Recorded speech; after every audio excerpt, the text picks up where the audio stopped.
Hey there. Subscribe to my channel. And also press this bell icon. So you never miss any new updates. बिल्ली बैठती चूहे बैठते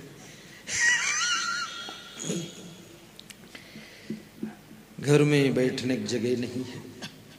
ये सब फालतू सामान मत दीजिए बेटी दामाद को।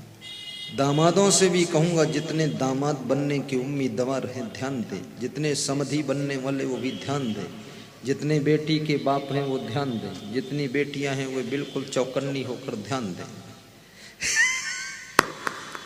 नंबर 1, दिन में विवाह करो 11 बजे से लेकर 4 बजे तक, बस 5 घंटे में निपटा दो। कोई लाइट की जरूरत नहीं, कोई भड़बड़ की जरूरत नहीं। अंधेरे में गड़बड़ होता है, वो गड़बड़ की भी जरूरत नहीं। सूरज निकला है, रोशनी में आनंद से हो रहा विवाह। एक टाइम भोजन खिला दो, फटाक से 4 बजे विदा कर दो। आप ये देखो मेरी बेटी के पति के पास में, समधी के घर में कमी क्या है।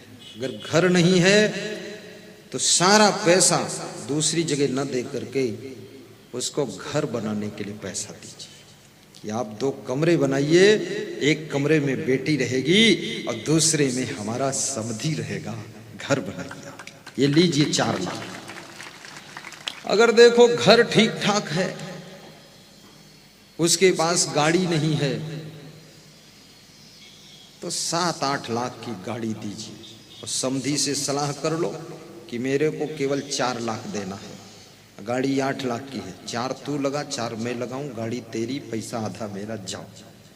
बताना मत किसी से, कहना दहेज में मिली, सम्मान मेरा होगा, गाड़ी तेरी होगी। ये बुद्धिमानी से काम कीजिए। ये सारा सामान उल्लुल जुल्लुल खरीद खरीद कर वहां कोई उपयोग नहीं होता है। मैं तो छत्तीसगढ़ में कई जगह देखा तो सामान रखने की जगह,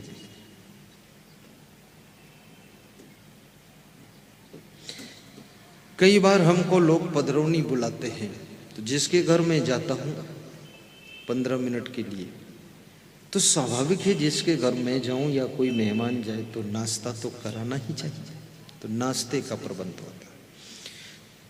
अब 10 घर में जाऊं 10 जगह नाश्ता तो कैसे खा सकता हूं, सोचो आप। फिर झूठ मूठ खाऊंगा, ठेलुआ लोग उड़ाएंगे माल।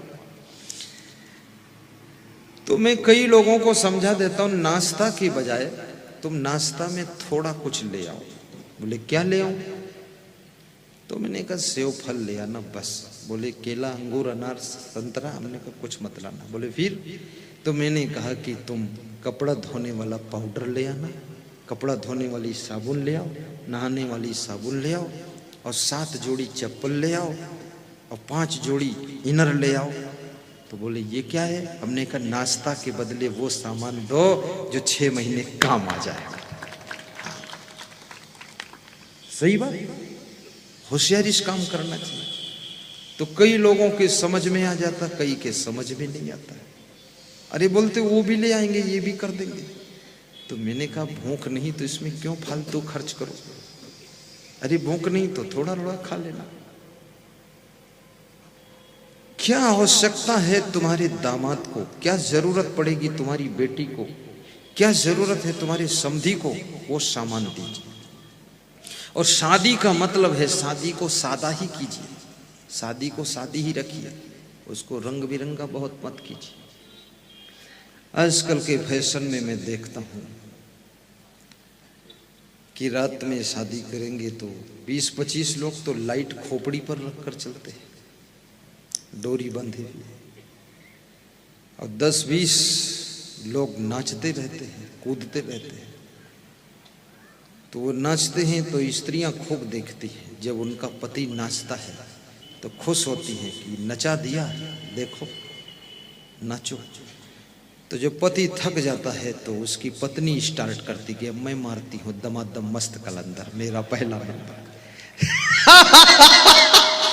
वो भी थोड़ा कूद फांद कर देती है, इधर उधर हाथ वाथ फेंक फांक दिया। बस नाचने का कोई ढंग तो है ही नहीं लोगों में, बस ऐसे ऐसे हाथ ऊपर करते रहते। मैं तो सड़क पर निकलता हूँ, देखता हूँ तमाशा, मैं जानते बुद्धू ना कुछ मालूम नहीं है।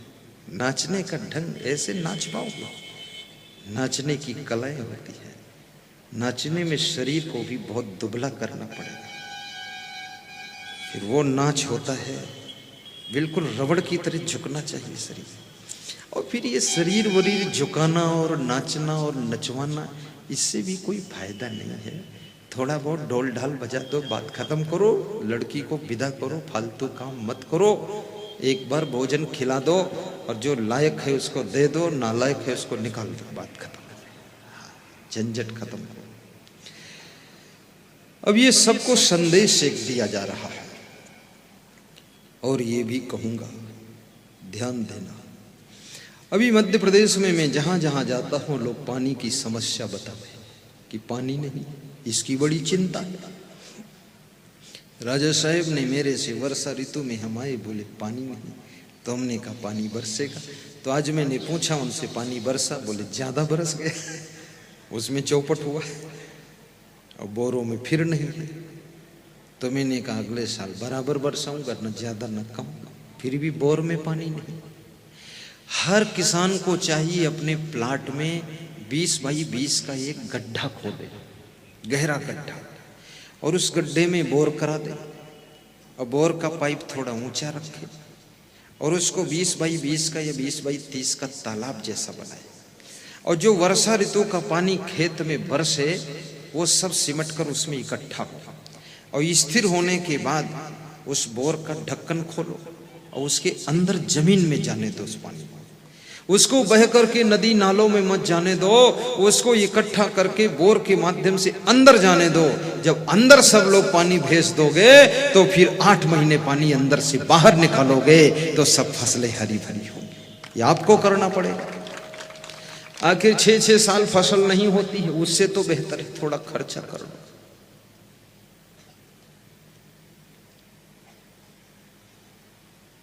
ऐसे मध्य प्रदेश की मिट्टी बहुत अच्छी है, जहां गेहूं डाल दो ऐसा बेशर्मी से गेहूं पैदा होता है, सोयाबीन भी खूब होती है और चना भी हो जाता है।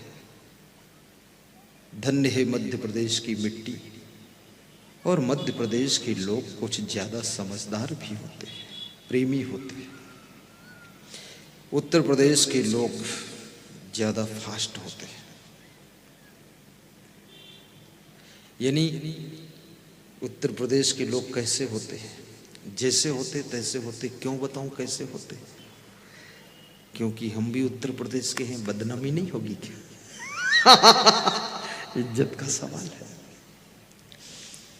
उत्तर प्रदेश में 2 प्रकार के लोग होते हैं। एक तो बहुत अच्छे होते हैं, उनको कोई बिगाड़ नहीं सकता। दूसरे बहुत दुष्ट होते, उनको कोई सुधार भी नहीं सकता। 2 मॉडल है वहां। कंस और कृष्ण दोनों यूपी में ही, मंथरा और कैकेयी दोनों यूपी में ही, सब तुलसीदास यूपी में, कबीर साहब यूपी में, राम भगवान यूपी में, कृष्ण भगवान यूपी में, कंस यूपी में, मंथरा यूपी में, ये सब यूपी में है। महात्माओं में भी मैंने देखा बड़े प्रचंड महात्मा वहां जन्म ले रहे हैं। लेकिन याद रखना, कोई प्रदेश का बंधन नहीं है। वसुधैव कुटुंबकम, पूरा विश्व अपना ही है। क्या मध्य प्रदेश, क्या उत्तर प्रदेश, सारे प्रदेश प्यारे हैं, और सभी नर नारी हमारे हैं, और सब गुरुदेव के सहारे हैं, और सब दरिया के किनारे हैं। सबका प्रेम है। तो मैं आपको एक कथा सुना रहा था। एक बालक बहुत गरीब था, यही कथा थी ना। और गरीब इसलिए था क्योंकि उसके माँ बाप भी गरीब थे, और माँ बाप इसलिए गरीब थे इसलिए गरीब थे। तो माँ बाप ने कुछ कर्जा लिया, ज्यादा गरीबी, ज्यादा प्रॉब्लम, कर्जा भी लेना पड़ता है। कर्जा लिया और कर्जा लेकर मर गया। और प्राइवेट लोगों से कर्जा लिया, किसी से 2000, 10,000, 5,000। बाप मर गया। गरीबी से मारा हुआ परिवार माँ के आदेश से वो बालक एक बड़ी परात में चना मुरमुरा बर्फी पेड़ा घर में तैयार करके बेचने जाता था। सड़क किनारे बैठकर बेचता था। अब जिनसे जिनसे उस गरीब बालक के बाप ने कर्जा लिया था वो लोग उस बेटे से कर्जा मांगने आते थे कि पैसा दो, तुम्हारा बाप तो कर्जा लेकर मर गया, तुम दो, हमारा 2000 है, हमारा 5000 है। तो बालक बोलता था सबका पैसा दे दूंगा, किसी का बकाया नहीं रखूंगा, बड़ा हो जाऊंगा तो दे दूंगा, अभी छोटा हूं, पैसा नहीं। तो कुछ लोग तसल्ली कर लेते थे, समझदार थे, कुछ ज्यादा लोभी थे, क्रोधी थे। तो उस बालक की एक आदमी ने लात मारा और उसका जो परात में चना मुरमुरा लैया वैया बेच रहा था वो सब लात मारकर फेंक दिया और 2-4 लात उसकी मारी। तो उस बालक को बहुत दुख हुआ, परात लेकर घर आया और माँ से कहा कि माँ, पिताजी ने कर्जा लिया और लात मैं खा रहा, अब मैं यहाँ रहना नहीं चाहता, मुझे आज्ञा दो, मैं चला जाऊंगा यहाँ से। इकलौता बेटा, माँ कैसे आज्ञा दे। माँ ने दिल पे पत्थर रखा और कहा कि कहाँ जाओगे बेटा? बोले मैं बॉम्बे चला जाऊंगा। ये उत्तर प्रदेश की घटना है, सत्य घटना सुना रहा हूं, झूठी बात नहीं। वो बालक ट्रेन में बैठकर बॉम्बे पहुंच गया और एक दुकान के सामने दिन भर खड़ा रहा। दुकान का मालिक उसको देखता रहा। शाम को फ्री हुआ तो बोला कि यहाँ क्यों खड़े हो तुम, कहाँ से आए हो, क्या नाम है, क्या कंडीशन है? तो उसने सच सच बता दिया। तो दुकान मालिक ने कहा कि नौकरी करोगे मेरे यहाँ? बोले हाँ कर दूंगा। तो उसके यहाँ नौकरी किया। दुकान मालिक उसकी ईमानदारी और बेईमानी की परीक्षा के लिए कभी 100 का नोट इधर डाल दे उधर डाल दे। तो बालक जब झाड़ू लगाता था सुबह शाम, वो जो रुपये मिल जाए इधर उधर उठाकर उनको सेठ को देता कि सेठ जी उधर रुपया पड़ा था, ये उधर कैसे गया, ये लो रखो, आप संभाल के रखा करो। सेठ ने सोचा ही तो बहुत ईमानदार बालक है। ईमानदारी बहुत बड़ा हीरा है, इसको चाहे जहां भुना लो जा करके। याद रखना, ईमानदारी लोग रखना नहीं चाहते हैं, लेकिन ईमानदारी में जो दम है वो दम हमको पता है कितनी दम होती है। ईमानदारी बहुत बड़ी दम है।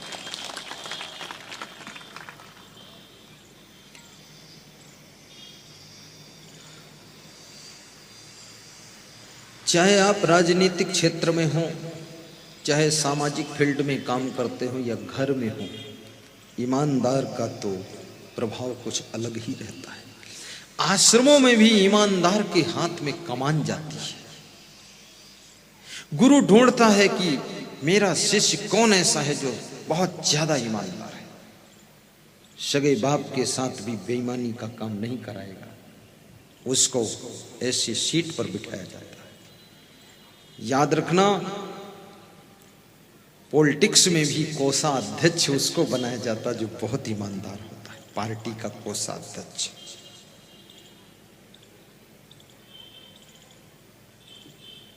और ईमानदारी जिसके पास में है उसका विकास बहुत तेज होता है।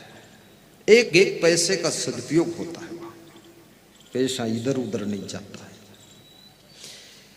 इसलिए कहते हैं कि पैसा कमाना आसान है पर बचाना कठिन है, और बचाना भी आसान है पर पैसे को सही जगह खर्च करना कठिन है।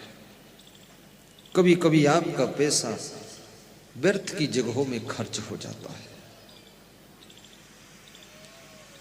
कभी कभी आपकी बुद्धि भी व्यर्थ के कार्यों में खर्च होती है। आपकी वाणी व्यर्थ में खर्च हो जाती है। सुबह से लेकर शाम तक तुम प्रपंच की बातें करते रहते, तुम ये भी नहीं सोच पाते इन बातों का कोई अर्थ भी है क्या। पान ठेला पर खड़े बातें कर रहे हो, गप्पा मार रहे हो, वहां से जब तुम चल देते हो तो ठेला वाला भी कहता है कि खाम खा मेरा टाइम भी बिगाड़ता है, करके फालतू बात करता है। और जिनको रिक्शा चलाने की भी अकल नहीं कर दी, तेरे मैनेजमेंट से तो पूरा देश बिगड़ जाएगा। जो अपने घर को अच्छी तरह से संभाल सकता है वो तहसील को भी अच्छी तरह संभाल सकता है और वो देश जिले को भी अच्छी तरह से संभाल सकता है। याद रखना, संभालने की जिसमें कला है उसको जहां रख दोगे वहां संभाल देगा ठीक से, और जिसमें संभालने की कला नहीं है उसको जहां सेट कर दोगे वहां सब बिगाड़ देगा।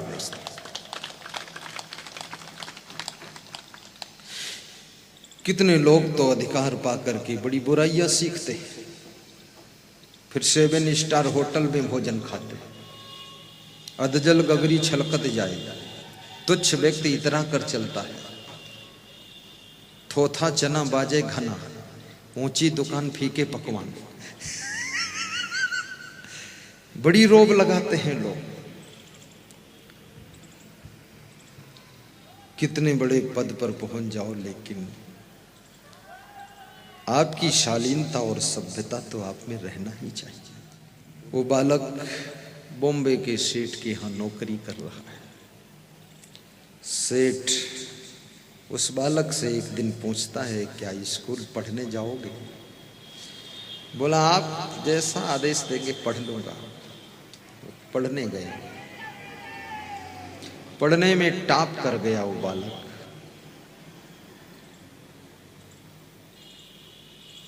और टॉप करने के बाद उसको सर्विस भी मिल गई। तो सेठ जी ने सोचा कि मेरे कोई पुत्र भी नहीं है, एक ही बेटी है, तो इसी के साथ विवाह कर दूं तो ज़्यादा अच्छा रहेगा। तो बेटी का विवाह उसके साथ कर दिया। अब बॉम्बे सिटी में अरबों की प्रॉपर्टी का वो मालिक हो गया। तो अपनी पत्नी से एक दिन कहा कि मेरा असली घर उत्तर प्रदेश में बाराबंकी जिले में है, आपकी इजाजत हो, आज के 70 साल पहले की बात है, तो अपनी माँ को मिलकर आऊं, तुम भी चलो साथ में। तो उसकी पत्नी भी गई और बूढ़ी माँ से जाकर मिले, पैर छुआ। माँ ने कहा कि मुझे उम्मीद नहीं थी अब तुम लौटोगे यहाँ। बोले, मैं लेने आया हूँ माँ तुमको, बैठो कार में। कार लाया हूँ। 70 साल पहले कार बहुत कम लोगों के पास होती थी, उसमें बिठा कर लाया।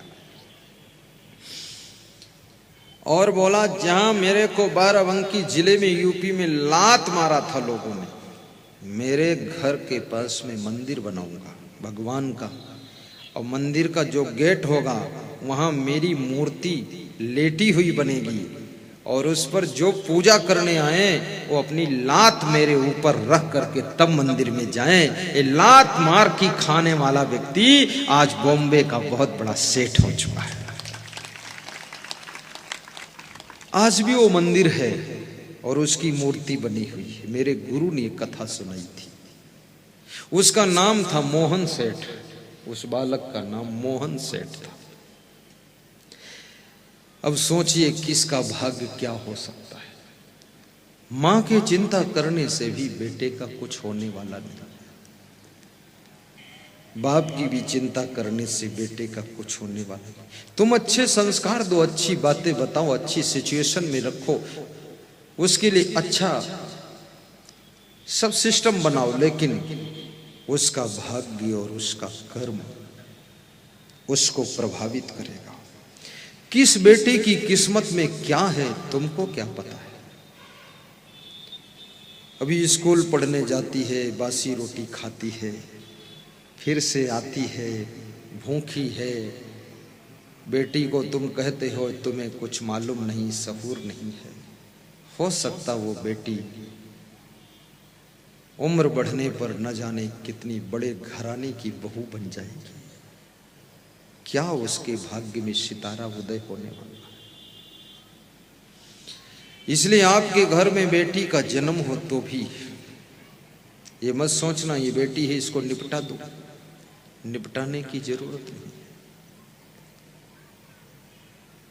एक भाग्यशाली बेटी आपके घर पैदा हो जाएगी, उसी दिन से तुम्हारे घर का नक्शा बदलना शुरू हो जाएगा। भाग्यशाली शिष्य किसी आश्रम में आ जाए तो आश्रम का नक्शा बदलना शुरू हो जाता है। सौभाग्यशाली व्यक्ति अगर राजनीतिक पार्टी में शामिल हो जाए तो उस पार्टी का नक्शा बदलना शुरू हो जाता है। और बुद्धिमान और किस्मत वाला बालक तुम्हारे घर में दिव्य आत्मा जन्म ले ले तो तुम्हारे घर का पूरा नक्शा बदल डालता है। तुम क्यों उनकी चिंता करते हो, उनके लिए क्यों दुखी होते हो? धन की भी चिंता मत करो, धन कमाने की योग्यता बढ़ाइए, नई नई कलाओं को विकसित कीजिए, धनवान भी बनो और जिस कार्य को करना चाहते हो उस कार्य को पहले किसी के यहां सहायक बन करके नौकरी करके सीख लो। सीखना पड़ता है।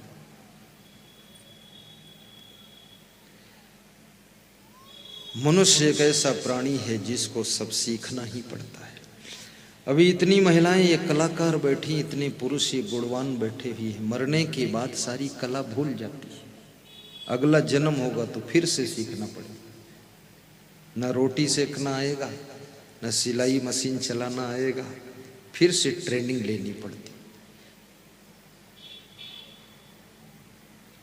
और जिसमें सीखने की भूख है वह व्यक्ति कभी गरीब नहीं रह सकता है। धीरू भाई अंबानी पेट्रोल पंप पर नौकरी कर रहे थे 400 रुपये महीने की। तो पेट्रोल पंप के मालिक ने कहा ठीक से काम करना, नौकरी सही करना। तो धीरू भाई अंबानी ने एक ही बात कही थी, नौकरी के लिए नौकरी नहीं कर रहा हूँ, पेट्रोल पंप का मालिक बनने के लिए नौकरी कर रहा हूँ, सीखने के लिए कर रहा हूँ, सीखने के बाद तो मालिक बनना है। क्या बात है। आज रिलायंस के कितने पेट्रोल पंप हैं आप देख सकते हैं। 40 किलोमीटर की एरिया में रिलायंस का रिफाइनरी सेंटर जामनगर गुजरात में मैं देख कर आया। खुद के उनके हवाई जहाज हैं कई। उनके रिलायंस फैक्ट्री में जो काम करते हैं वो शाम को बॉम्बे जामनगर से खुद के हवाई जहाज से जाते हैं और सुबह बॉम्बे से जामनगर हवाई जहाज से आते हैं। स्पेशल उनको हवाई जहाज लेकर जाता है, लेकर आता है। अब सोचिए उनके कर्मचारियों के लिए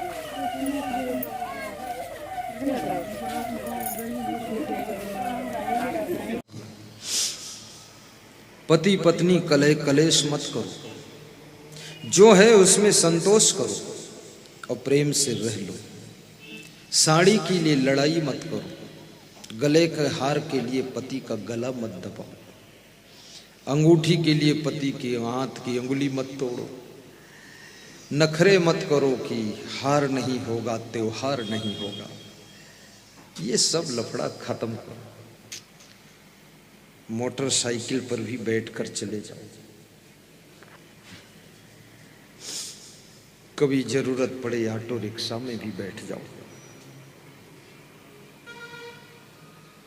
धीरे धीरे आपके परस्पर का प्रेम मानस की एक चौपाई याद कर लो।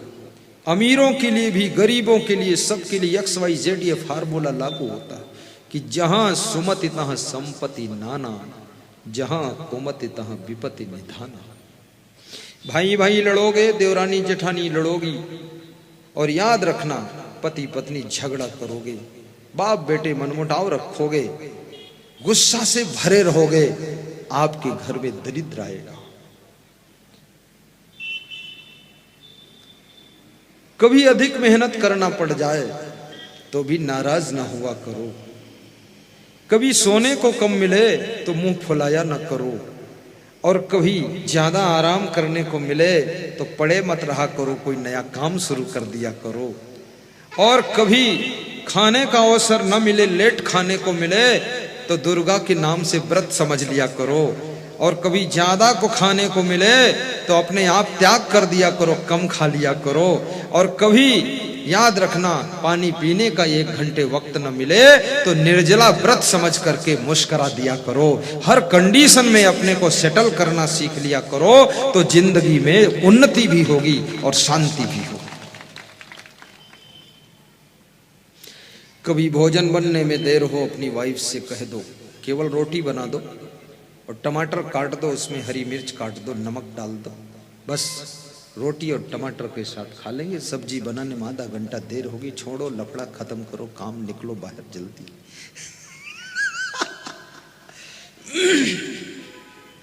और तुम पूड़ी खाओ, कचौड़ी खाओ, समोसा खाओ, ये जलेबी खाओ, लेकिन बहुत पेट भरकर मत खाओ। कोई चीज तुमको नुकसान करेगी ही नहीं, बिल्कुल नहीं करेगी, गारंटी के साथ। 1/3 हिस्से पेट के अंदर होते हैं। 33.33% में हवा का स्थान है, 33.33 में पानी का स्थान है, 33.33 में भोजन का स्थान है। लेकिन तुम 80% भोजन ही भर देते हो। अब ना उसमें हवा की जगह है, ना उसमें पानी की जगह है, तो अब दवा की जगह बनानी पड़ेगी बस। और कभी थोड़ा ज्यादा भी खा लिया है तो उसका भी उपाय बता देता हूं।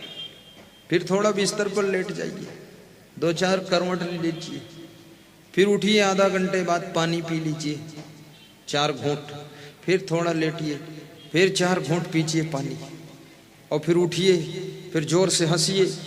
आपने घोड़े को देखा होगा, घोड़ा खाता है और हंसता है, खाता है और हंसता है, चलता है और हंसता है, इक्का तांगा खींचता और हंसता है, ही करता है बीच में। तुमने कभी ही किया?